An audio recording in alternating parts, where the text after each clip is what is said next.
Hi hello welcome back to ఈ తరం కథలు. ప్లీజ్ ముందుగా వీడియోకి ఒక చిన్న లైక్ చేయండి. లైక్ తో పాటు హైప్ ఇవ్వండి. మన ఛానల్ ని కొత్త వాళ్ళు ఎవరైనా చూస్తే ప్లీజ్ సబ్స్క్రైబ్ చేసుకోండి. ఈ రోజు కథ మిస్టర్ యాటిట్యూడ్ విక్రాంత్ పార్ట్ 45. కథను రచించిన వారు అనురాధ గారు, వాయిస్ ఓవర్ శ్వేత. ఇక కథలోకి వెళ్ళిపోదాం. విక్రాంత్ చాలా ఆవేశపడుతున్నాడు. తన అన్నని తప్పు పట్టి మాట్లాడడం, అతన్ని నిందించడం విక్రాంత్ తట్టుకోలేకపోయాడు. అందుకే రాము కాలర్ పట్టుకొని వార్నింగ్ ఇస్తుంటే అతడు స్థిరంగా చెప్పాడు, మీ అన్నగారు తప్పు చేశారు, కానీ దాన్ని సరిదిద్దుకునే ప్రయత్నం చెయ్యలేదు అని ఊహించని విధంగా ఒక అమ్మాయి పేరు చెప్పాడు. కుందన అనే అమ్మాయి పేరు చెప్పాడు. భరత్ విక్రాంతిని అడ్డుకొని అసలు ఏం జరిగిందో చెప్పమని అడిగాడు. రాము కన్నీళ్లు పెట్టుకుంటూ తనకి తెలిసింది తాను చూసింది చెప్తున్నాడు. సార్, కుందన అమ్మాయి ఇక్కడ 8 ఏళ్ల క్రితం రిసెప్షనిస్ట్ గా పనిచేసేవారు. చాలా మంచివారు. ఆకలి అనే వారికి ఆదుకొని సాయం చేసేది. నన్ను సొంత తమ్ముడులా చూసేది. మంచి మనసున్న ఆమెకు నా అనేవాళ్ళు ఎవ్వరూ లేరు. అందుకే కనిపించే ప్రతి ఒక్కరిలో బంధువు మీ బంధాన్ని చూసుకునేది. అమ్మ అని, నాన్న అని, తమ్ముడు అని, అక్క అని వారి వయసుకి తగ్గట్టు వారిని తన వాళ్ళుగా చూసి అందరితో ఎంతో ప్రేమగా ఉండేది. నాకు యాక్సిడెంట్ అయ్యి కాలు విరిగి 2 నెలలు బెడ్ మీద ఉంటే జీతం లేక బాధపడకుండా తన జీతంలో సగం నాకు ఇచ్చి నన్ను ఆదుకుంది. ఇలా ఎవరికి సమస్య వచ్చినా సాయపడి అందరితో మంచి మనిషి అనిపించుకుంది.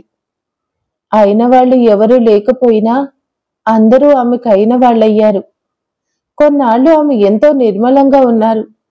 ఆవిడ జీవితంలోకి అనుకోకుండా మీ అన్నగారు వచ్చారు.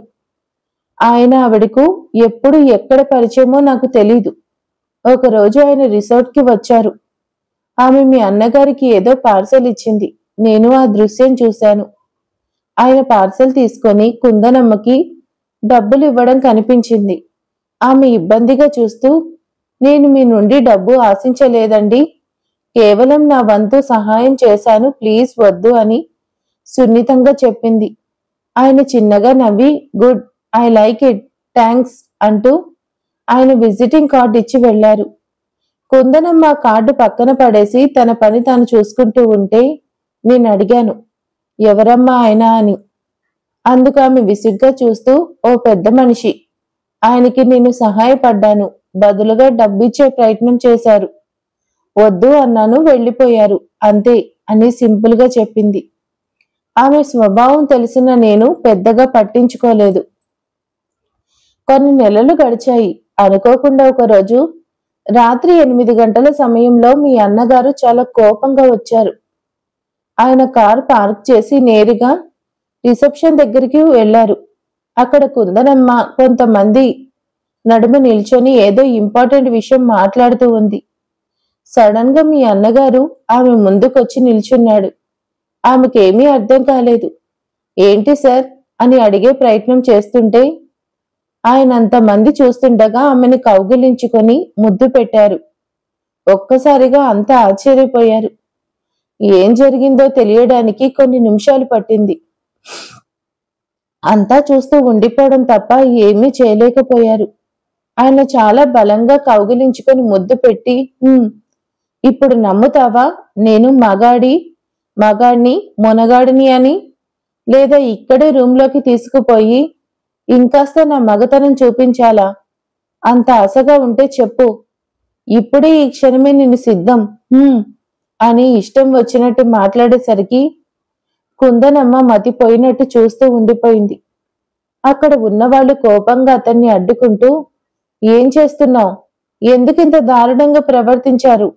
తాగి ఉన్నావు, ఆడపిల్ల మీద దాడి చేశావని నిలదీస్తే మీ అన్నగారు కుందనమ్మ మీద నింద వేశాడు. ఇంతదాకా తెచ్చింది ఈమె. నన్ను మగాడు కాదు అంది.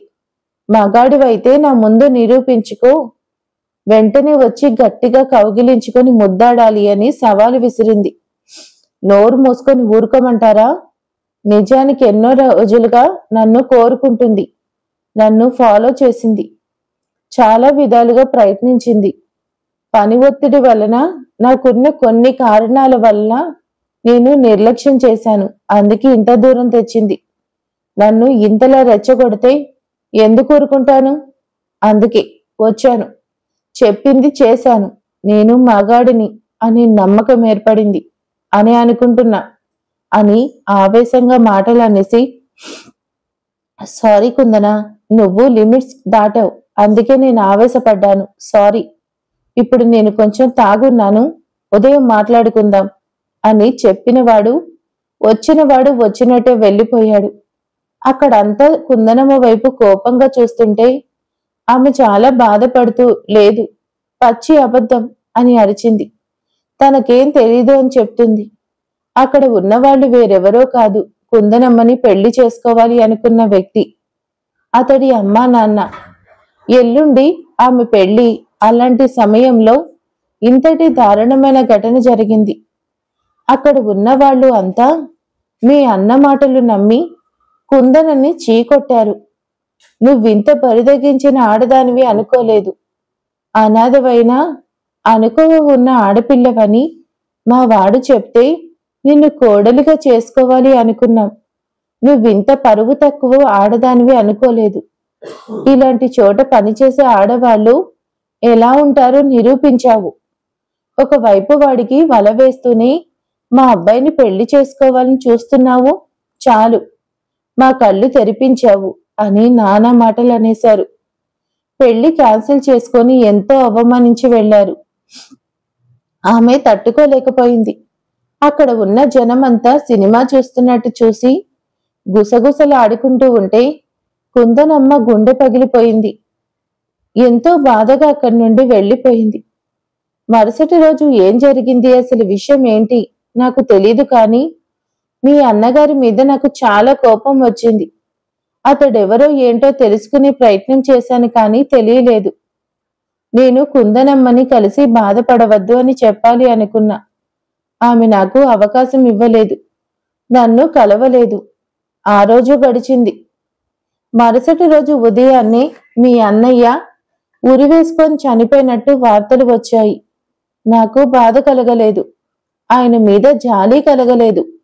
చేసిన తప్పు సరిదిద్దుకోకుండా ఆయన మట్టికి ఆయన చనిపోయాడు అనే కోపం వచ్చింది. అన్యాయం అయిపోయిన కుందనమ్మ పరిస్థితి ఏంటి చెప్పండి? ఇన్నేళ్లైనా ఆమె పెళ్లి చేసుకోలేదు. ఆమెపై పడ్డ నింద తొలగలేదు. జరిగిన సంఘటన మరిచిపోలేదు. అందరూ ఆమెని తప్పుడు మనిషిగా చూస్తుంటే ఎంత బాధపడి ఉంటుంది.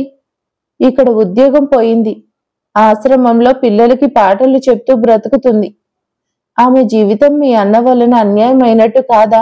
చెప్పండి.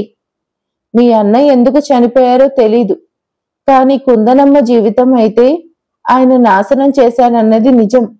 నేనే సాక్షిని అని చెప్తుంటే విక్రాంత్ తట్టుకోలేకపోయాడు.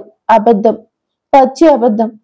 నా అన్న ఒక ఆడపిల్లతో అలా ప్రవర్తించాడంటే నేను నమ్మను. అసలు సౌరవ్ మందు తాగడం నేనెప్పుడు చూడలేదు.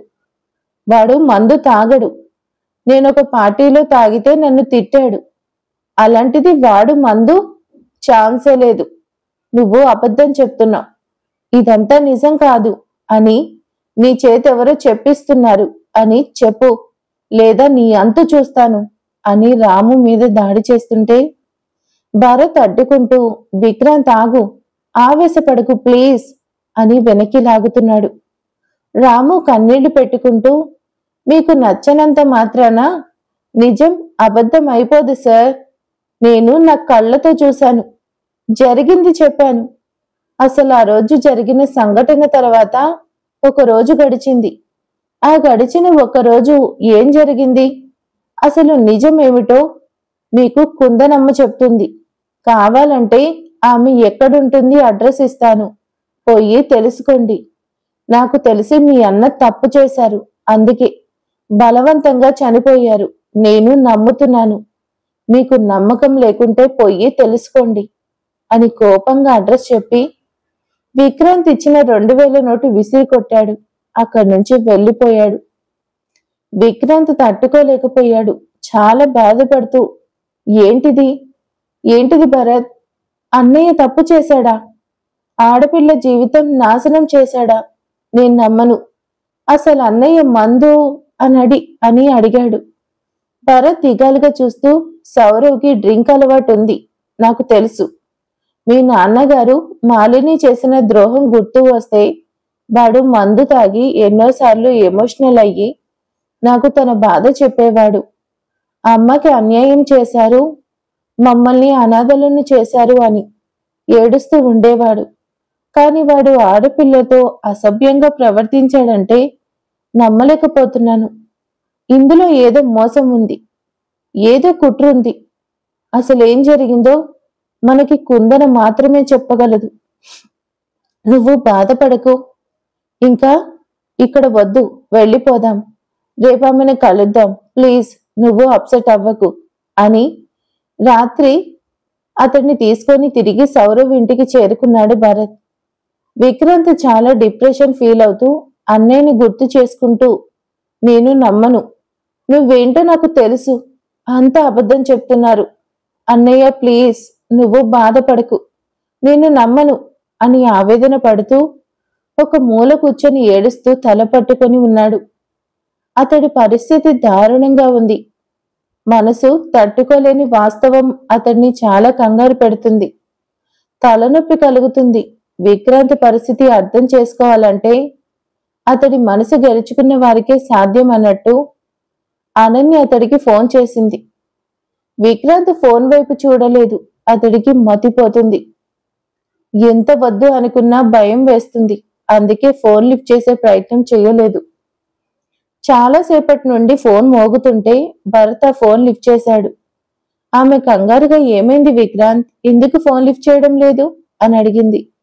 భరత్ ఇబ్బందిగా సారీ, నేను విక్రాంత్ కాదు, భరత్. తను కొంచెం డిస్టర్బ్ గా ఉన్నాడు, మార్నింగ్ కాల్ చేయండి అన్నాడు. అంతే. అనన్య కంగారు పడింది. ఏమైందండి, ప్లీజ్ తనకి ఫోన్ ఇవ్వండి, నేను ఇప్పుడే మాట్లాడాలి, ప్లీజ్ ఫోన్ ఇవ్వండి అంటూ రిక్వెస్ట్ చేసింది. భరత్ విక్రాంత్ వైపు చూశాడు. అతడు అనన్య లైన్లో ఉంది అని అర్థం చేసుకుని ఫోన్ అందుకున్నాడు. భరత్ బయటకు వచ్చేశాడు. అనన్య కంగారుగా, విక్రాంత్ ఏమైంది, ఎందుకు డిస్టర్బ్ గా ఉన్నావు, ప్లీజ్ నాకు చెప్పు, నేను చాలా భయపడుతున్నా. అక్కడ ఏమైనా ఇబ్బంది ఎదురైందా, ప్లీజ్ మాట్లాడు అంటూ అడిగింది. విక్రాంత్ కన్నీళ్లు పెట్టుకుంటూ, అనన్య నాకు భయం వేస్తుంది. రేపనేది ఎలా ఉండబోతుందో నమ్మలేని విధంగా ఇక్కడ పరిస్థితి నన్ను భయపెడుతుంది. నాకు చాలా భయంగా ఉంది అని ఆమెతో తన భయం బాధ ఓపెన్ గా చెప్పాడు. అనన్య చాలా ఫీల్ అయింది. విక్రాంత్ ప్లీజ్ నువ్వు భయపడకు, అసలు బాధపడకు. ఒక్కోసారి పరిస్థితులు మనల్ని పరీక్ష పెడతాయి. ఆ పరీక్షకి మనం సిద్ధపడాలి, తప్పదు. నువ్విప్పుడు చేస్తుంది అదే. నీ పరీక్షలో నీ నమ్మకం నిన్ను గెలిపిస్తుంది. నువ్వు ధైర్యంగా ఉండగలిగితేనే అది సాధ్యమవుతుంది. ఒక్కోసారి మన కళ్ళు చెవులు కూడా మనల్ని ఏమారుస్తాయి. అర్థం చేసుకొని వాస్తవం వెలుగులోకి తీసుకురావాలి. మీ అన్నయ్య మరణానికి కారణం ఏంటో, అసలేం జరిగిందో, అందులో పొరపాటు ఎవరిదో తెలుసుకునే ప్రయత్నం తప్పక చెయ్యి. కాకుంటే ధైర్యంగా చెయ్యి. నీ నమ్మకం వమ్ము కాదు అని నేను నమ్ముతున్నా. సౌరవ్ గారు ఎలాంటి తప్పు చెయ్యరు అనే నమ్మకం మీతో పాటు నాకు ఉంది. ప్రయత్నం చెయ్యి. నమ్మకాన్ని నిజం చేసి ఆయన ఆత్మకు శాంతి చేకూర్చే విధంగా నడుచుకో. ప్లీజ్ అధైర్యపడకు. నాకు భయం వేస్తుంది. ఇక్కడ మీ అమ్మగారు ఉన్నారు, నీకోసం ఎదురు చూస్తూ ఉన్నారు. అలాగే నేను కూడా ఎదురు చూస్తున్నా. నువ్వు సంతోషంగా తిరిగి రావాలని, వస్తావు అని నేను నమ్మకంగా ఉన్నా. ప్లీజ్ నువ్వు బాధపడకు, ప్లీజ్ అంటూ అతన్ని హత్తుకొని ఓదారుస్తూ చెప్పినట్టు ఎంతో సున్నితంగా వివరణ ఇస్తూ ఉంది అనన్య. విక్రాంత్ ఆమె మాటలు అన్నీ విన్నాడు. అనన్య థ్యాంక్స్. అనన్య నాకెంతో ధైర్యం ఇచ్చావు. నేను వాస్తవం ఏమిటో తెలుసుకునే ప్రయత్నం తప్పక చేస్తాను. ధైర్యంగా నిజాన్ని ఎదుర్కొని వస్తాను. ఇంకా ఉంటా. అని ఫోన్ కట్ చేశాడు. అనన్య బాధపడుతూ, డాడ్ హెల్ప్ చేయండి, నాకు మీరే స్ఫూర్తి. పాపం విక్రాంత్ భయపడుతున్నాడు, ఎందుకో తెలీదు, కానీ నాకు తన కోసం భయంగా ఉంది అని కన్నీళ్లు పెట్టుకుంటూ ఉంది. అనన్య మనసు చాలా బాధపడుతుంది. ఎంతో ధైర్యంగా ఉండే విక్రాంత్ మాటల్లో పిరికితనం కనిపించింది. ఏదో తెలియని భయం వినిపిస్తుంది. ఇది మంచి విషయం కాదు. సౌరవ్ గారి మరణం వెనుక కారణం మన్నించదగింది కావాలి. కమలిని ఆంటీ గారు బాధపడకూడదు అని ఆలోచిస్తూ విక్రాంతికి ధైర్యం చెప్పిన అనన్య తాను భయపడుతూ మమ్మీకి కాల్ చేసింది. ఆవిడ నిద్రపోతున్నట్టున్నారు, ఫోన్ లిఫ్ట్ చేయలేదు. అనన్య టైం చూసింది, 12 దాటింది. ఈ టైంలో డిస్టర్బ్ చేస్తున్నానేంటి నేను అని ఆలోచిస్తూ గది బయటకు వచ్చింది. చూడబోతే కమలిని గారు లాన్లో కూర్చొని ఉన్నారు. ఆవిడ ఈ టైంలో ఒంటరిగా లాన్లో ఉండడం ఏంటి అని అనన్య కంగారుగా ఆవిడ వద్దకు వెళ్ళి, ఆంటీ ఏంటి నిద్రపోలేదా, ఇక్కడున్నారు, ఎందుకు, మంచు పడుతుందిగా అని అడిగింది. ఆవిడ అనన్యని దగ్గర కూర్చోపెట్టుకుంది. నువ్వెందుకు నిద్రపోలే చిట్టి తల్లి, నాకంటే అలవాటైపోయింది, ఎందుకో కాస్త కంగారుగా ఉంది. బిడ్డ నాకు దూరంగా ఎక్కడో ఉన్నాడు. వాడు ఏ పని మీద వెళ్ళాడో తెలియదు, కానీ వాడొచ్చే వరకు ఈ తల్లి గుండె కంగారు పడుతూనే ఉంటుంది. పెద్దవాడు దూరం అయ్యాడు, బలవంతంగా ప్రాణాలు తీసుకొని ఈ అమ్మని వదిలి వెళ్ళిపోయాడు. అప్పటి నుండి నాకు ధైర్యం చచ్చిపోయింది అనన్య. మీ అంకుల్ నన్ను కాదు అని నా సొంత చెల్లెల్ని చేసుకున్నా నేను ధైర్యం కోల్పోలేదు. కానీ నా కడుపున పుట్టిన నా బిడ్డ నన్ను వదిలి వెళ్ళిపోయేసరికి తట్టుకోలేకపోయాను. భయం నన్ను అనుక్షణం వెంటాడుతూ ఉంది. ఎప్పుడు ఎలాంటి వార్త వినాల్సి వస్తుందో అని భయంగా నా ప్రాణాలన్నీ విక్రాంతిపై పెట్టుకొని బ్రతుకుతున్నా. వాడికి ఏమీ కాకూడదు. పిల్ల పాపలతో సంతోషంగా ఉంటే చూడాలి. నాకు అంతకంటే ఏం కావాలి చెప్పు. ఇప్పుడు వాడు ఎక్కడున్నాడో, వాడు వచ్చే వరకు నాకు కొనుకు రాదు అని ఆవిడ ఆవేదనగా చెప్పింది. అనన్య ఆవిడ ఒడిలో తలపెట్టుకుంది. ఆంటీ ప్లీజ్ భయపడకండి, విక్రాంతికి ఏమీ కాదు. తను అనుకున్నది సాధించే విక్రమార్కుడిలా తనని ఎవ్వరూ ఏమీ చేయరు. మీరంటే తనకి చాలా ఇష్టం. మీకు దూరం అయ్యే పొరపాటు ఎన్నటికీ చేయడు అని నమ్మకంగా చెప్పింది. ఆవిడ అనన్య తలపై చెయ్యి వేసి నిమురుతూ, నాకు ఆ నమ్మకం ఉందిరా, కానీ భయం నన్ను నిద్రపోనివ్వకుండా చేస్తుంది అని కొంత సమయం అలాగే గడిపారు. అనన్య ఆవిడ ఒడిలో ప్రశాంతంగా నిద్రపోయింది. కమలిని గారు పొడుకు దూరంగా ఉన్న అనన్య తనకి తోడుగా ఏ లోటు లేకుండా చేస్తూ అంత చెరువుగా ఉండేసరికి గుండె ధైర్యం తెచ్చుకొని, మీరిద్దరూ ఒక్కటైతే నాకు ఇంకేం దిగులు లేదనన్య అనుకుంది. భువన అనన్య అత్తయ్య ఒడిలో నిద్రపోవడం చూసి తట్టుకోలేకపోయింది. ఇన్నేళ్లలో ఎప్పుడు తను కూడా అంత చేరువగా ఉన్నది లేదు. అసలు ఈమె ఎవరిని ఓవర్ యాక్షన్ చేస్తూ నన్ను ఏడిపించాలని చూస్తుంది, చెప్తాను నీ సంగతి అని గట్టిగా కోపంగా వెళ్ళి అత్తయ్య అని గట్టిగా పిలిచింది. అంతే, నిద్రపోతున్న అనన్య ఉలిక్కిపడింది.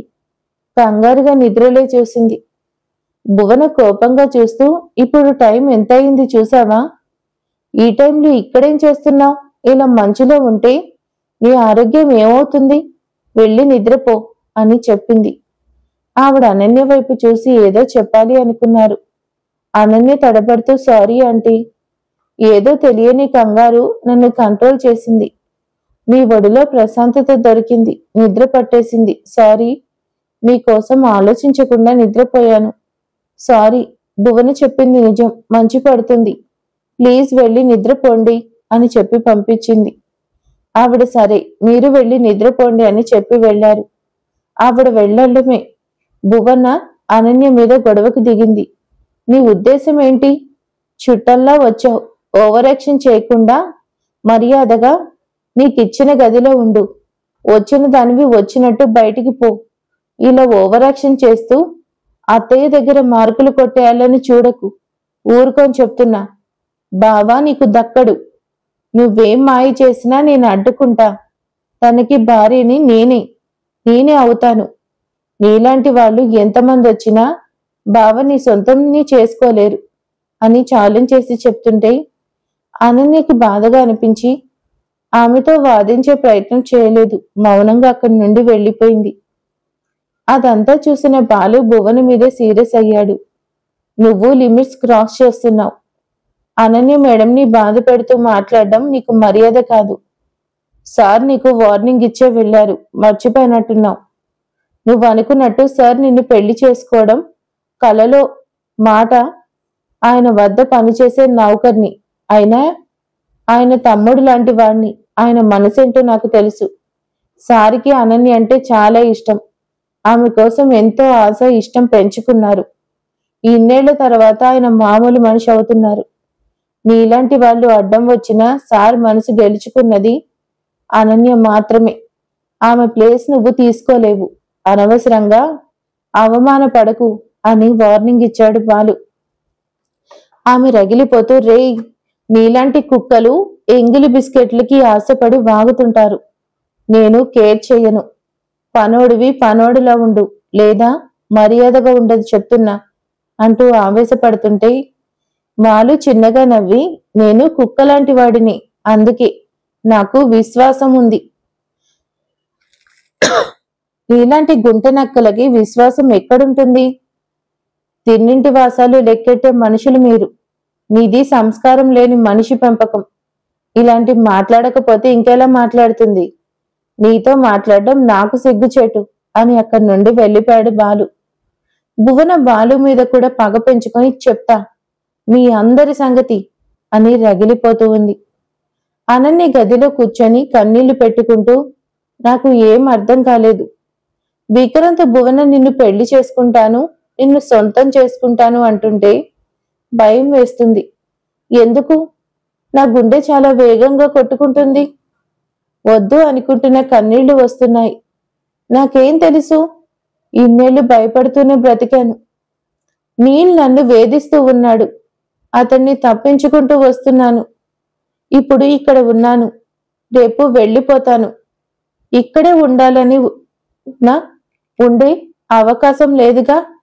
నేనేం చేయాలి? నిన్ను ఆమె పెళ్లి చేసుకుంటే నేను ఏం కావాలి? నాకు ధైర్యం, నమ్మకం ఇచ్చేది నీవేగా. భయంగా ఉంది విక్రాంత్.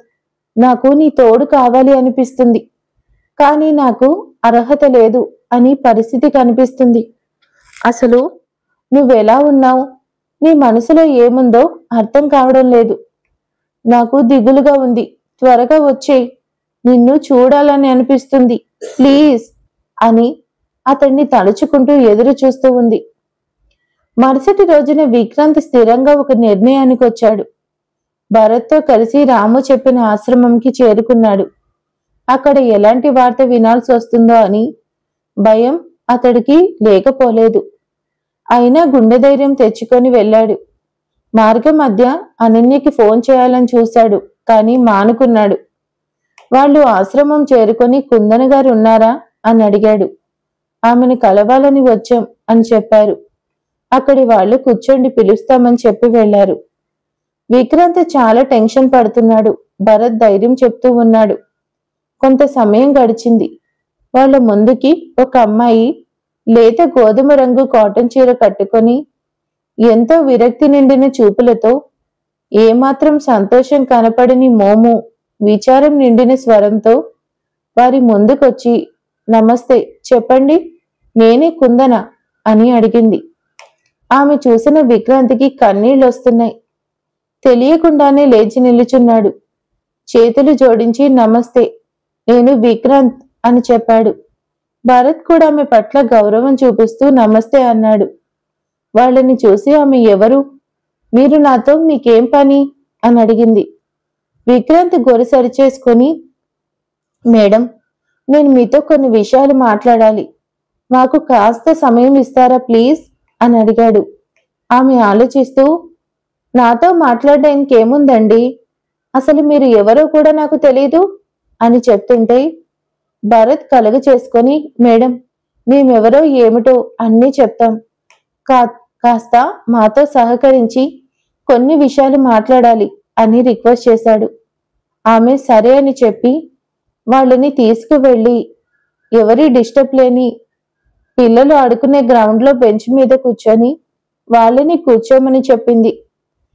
ఇక్కడ ఎవరూ లేరు, మీరేం మాట్లాడాలి మాట్లాడండి, నాకు ఎక్కువ సమయం లేదు, క్లాస్కి టైం అయింది అని అడుగుతుంటే విక్రాంత్ కన్నీళ్లు పెట్టుకుంటూ, మా అన్నయ్య చనిపోయే ముందు మిమ్మల్ని వచ్చి కలిశాడు. వాడు చివరిగా మాట్లాడింది మీతోనే. అసలు విషయం ఏమిటో మీకు తప్పకుండా తెలుసు. ప్లీజ్ ఏం జరిగిందో చెప్పండి అని అడిగాడు. ఆమె ఉలిక్కిపడి లేచి నిల్చుంది. విక్రాంత్ వేడుకుంటూ, ప్లీజ్ అండి, జరిగింది ఏదైనా నాకు తెలియాలి. ఇన్నేళ్ల తర్వాత నేను వచ్చి అడగడం మీకు ఆశ్చర్యం కలిగించొచ్చు. నా పరిస్థితి అలాంటిది, అందుకే నిజ నిజాలు తెలుసుకునే ప్రయత్నం చెయ్యలేదు. ఆడవాళ్లు చేసిన తప్పు నా అన్నని బలి తీసుకుంది అనే అపోహలో ఉన్నాను. అది నిజం కాదని నిరూపించుకునే ప్రయత్నంలో ఏం జరిగిందో చెప్పాలి, లేదా నేను ఆడవాళ్లపై అపనమ్మకం వదులుకోలేను. నా ఎంక్వైరీలో సౌరవ్ మీ విషయంలో తప్పు చేశాడని, మీ జీవితం వాడి కారణంగా నాశనమైందని నేను నమ్మలేని వార్త తెలిసింది. నేను తట్టుకోలేకపోతున్నాను. ప్లీజ్ మేడం, ఏం జరిగిందో చెప్పండి. అసలు నిజంగా నా అన్న చెడ్డవాడా? చేసిన తప్పు సరిదిద్దుకునే ప్రయత్నం చేయకుండా పిరికివాడిలో చనిపోయాడా? చెప్పండి ప్లీజ్ అంటూ ఎమోషనల్ అయ్యారు. కుందన కన్నీళ్లు పెట్టుకుంటూ, నో, లేదు, సౌరవ్ పిరికివారు కాదు, ఆయన ఏ తప్పు చేయలేదు. నిజానికి ఆయన చాలా మంచివారు. నేనే మంచిదాన్ని కాదు, ఒక మంచి వ్యక్తిని దూరం చేసుకున్నాను. నిజం తెలుసుకునే ప్రయత్నం చేయకుండా ఆయన్ని నిందించాను, తప్పు చేశాను. అందుకే దేవుడి లాంటి మనిషి నాకు కాకుండా పోయారు. నన్ను నిజమైన అనాథను చేసి తాను వెళ్ళిపోయారు. ఇందులో తప్పేదైనా ఉంటే అది నాది మాత్రమే, సౌరవ్ గారిది ఏదీ లేదు అని బోరును ఏడుస్తూ నేలకి ఒరిగింది కుందన.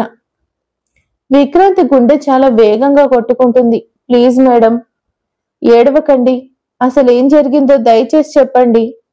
మీరు ఇన్నేళ్లు ఎంత బాధపడ్డారో నేను కూడా అంతే బాధ అనుభవిస్తున్నాను. నేను అర్థం చేసుకోగలను. దయచేసి చెప్పండి అని అడిగాడు. ఆమె కళ్ళు తుడుచుకొని, చెప్తాను, మీకు జరిగింది తెలియాలి. ఇన్నేళ్లలో ఎవరు నన్ను వచ్చి కలిసింది మాట్లాడింది లేదు. ఆయనంటే గౌరవం మర్యాద ఉన్నా మీరు ఇన్నేళ్లకి వచ్చారు. మీకు జరిగింది చెప్పడం నా బాధ్యత. చెప్తాను వినండి. ఒకరోజు రాత్రి నేను ఇంటికి వెళుతూ ఒక పెద్ద వర్షం పడుతుంది. దారి కనిపించక అవస్థ పడుతూ ఉన్న సమయంలో సౌరవ్ గారు కారు ఆపి నాకు లిఫ్ట్ ఇచ్చారు. ఆయన చేసిన సహాయానికి కృతజ్ఞతగా ఇంట్లోకి పిలిచి కాఫీ ఇచ్చాను. సౌరవ్ గారు ఎంతో సింపుల్గా ఒక సాధారణ వ్యక్తిలా నాలాంటి పేదదాని ఆతిథ్యం స్వీకరించారు. వర్షం వెలిసే వరకు ఆయన నా ఇంట్లో ఉన్నారు. నేను తడిచున్నాను. వెళ్ళి పొడి బట్టలు వేసుకుని వచ్చేలోగా నేనేమిటో, నా జీవితం ఏంటో అర్థం చేసుకొని, మీకెవరూ లేరా, ఐఎమ్ సారీ అని మాటలు కలిపి నేను కూల్ మూన్లో వర్క్ చేస్తున్నా అని తెలుసుకున్నారు. అలాగే నేను ఇచ్చిన కాఫీకి మెచ్చుకొని వెళ్ళిపోయారు. ఆ క్రమంలో ఒక పార్సిల్ నా ఇంట్లో మర్చిపోయారు. అది ఎంతో ఇంపార్టెంట్ ప్రాజెక్ట్ కవర్ అని నేను తెలుసుకున్నాను. కానీ మనది కాని దాన్ని జాగ్రత్తగా చూసుకొని చేర్చవలసిన వారికి చేర్చాలి అన్నట్టు జాగ్రత్త చేశాను. మరునాడు ఆయన హడావిడిగా నా వద్దకు వచ్చి, అంటే నేను పనిచేస్తున్న చోటుకు వచ్చి నిలిచారు. ఆయన వచ్చింది ఆ పార్సిల్ కోసమే అని నాకు తెలుసు. అందుకే వెంటనే దాన్ని ఇచ్చేశాను. బదులుగా డబ్బులు ఇవ్వాలి అనుకున్నారు, కానీ నేను తీసుకోలేదు.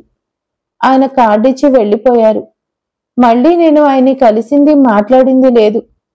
చివరిగా నాకు ఎల్లుండి పెళ్లి అనగా నా వద్దకు వచ్చి గందరగోళం చేశారు. నా కాబోయేవాడి ముందు ముద్దు పెట్టుకొని నన్ను అవమానించి ఏవేవో మాటలు అనేసి వెళ్లారు. నాకు తల పగిలిపోయింది. ఏమో అన్నంత బాధ కలిగింది. పెళ్లి వాళ్ళు పెళ్లి క్యాన్సిల్ చేసుకొని వెళ్ళిపోయారు. నేను అవమానం తట్టుకోలేక ఇంట్లోనే ఉన్నాను. మరుసటి రోజున సౌరవ్ నా వద్దకు వచ్చారు. ఆయన చాలా కోపం, బాధ నిండిన స్వరంతో చెప్పారు. నాకు నువ్వంటే ఇష్టం ఉంది, కానీ పరిస్థితులు నన్ను నీతో ఈ విషయం చెప్పనివ్వలేదు. కొంత సమయం పడుతుంది అనుకున్నాను. ఏదో ఒకరోజు నీ ప్రేమకు అంగీకారం తెలియచేస్తాను అనుకున్నాను. కానీ నువ్వు హద్దు మీరావు. నా సహనం పరీక్షించావు. అందుకే నేను ఆవేశపడ్డాను. లేదు అంటే అలా చేస్తానా చెప్పు? ఇంకా జరిగిందేదో జరిగింది. మన విషయం అమ్మతో, నా తమ్ముడితో చెప్తాను. నా బిజీ వర్క్ ఎప్పుడు ఉండేదేలే. నీ పరిస్థితి కూడా అర్థం చేసుకున్నాను. ఇంకా తొందరలో మనం పెళ్లి చేసుకుందాం. నిన్ను ఇంకా క్షణం కూడా విడిచిపెట్టను, సరేనా అని నన్ను దగ్గరికి తీసుకోవాలని చూశారు. అప్పటికి అవమాన భారంతో బాధపడుతుంటే సౌరవ్ నన్ను ఇంకా ఇబ్బంది పెట్టేలా ప్రవర్తించారు. తట్టుకోలేకపోయాను. అందుకే ఆయన చెంప పగల కొట్టాను అని విక్రాంత్ వైపు చూసింది. ఆ క్షణం విక్రాంత్ ఎంత బాధపడ్డాడో మాటలో చెప్పలేను.